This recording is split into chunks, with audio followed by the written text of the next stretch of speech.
I wish more women knew that resting was allowed. So I think sometimes as women, we justify our worth by being busy. And whether that be at work or at home, it doesn't always serve us well, it doesn't always serve the people that surround us well.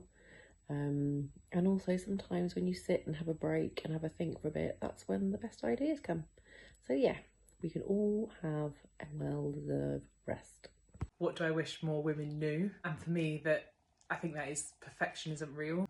We all live in this fantasy land where we look at everyone else being perfect on Facebook or doing things a certain way, and we strive for perfection, whether it's in our careers, in our home life, in our friendship goals. You know, we've seen those memes go around of, you know, me trying to stay hydrated, keep my friendship circle, hold down a full-time job and look after the kids and the rest of it.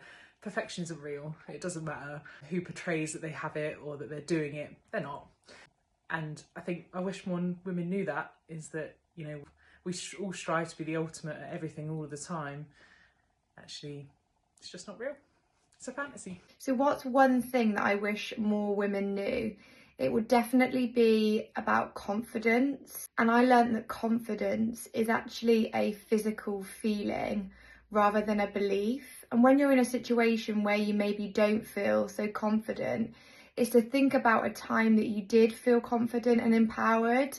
It could be something totally separate to the situation. And when you channel that physical feeling, it can really help with confidence and imposter syndrome. That's something that I would recommend. So one thing that I think I'd like more women to know is about people in positions of authority, and to know that authority isn't real. It's something that we've made up and they've made up, and actually they're just people and they don't have a higher value than you, and their opinion doesn't matter more than yours. You're allowed to disagree with them. And I think it's important that we recognise that, because we still have such a long way to go, and so many people in authority are still men.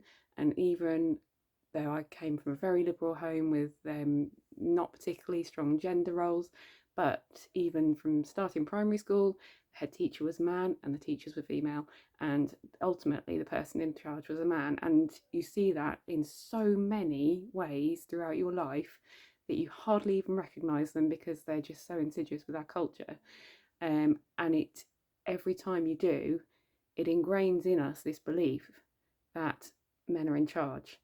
And that is why we need to realise that we have a long way to go, and that we're still fighting, and that every little act we do, so every time a woman becomes a business owner or stands up or becomes an MP or anything like that, is so important, because it helps change things for the future, and we've still got so far to go.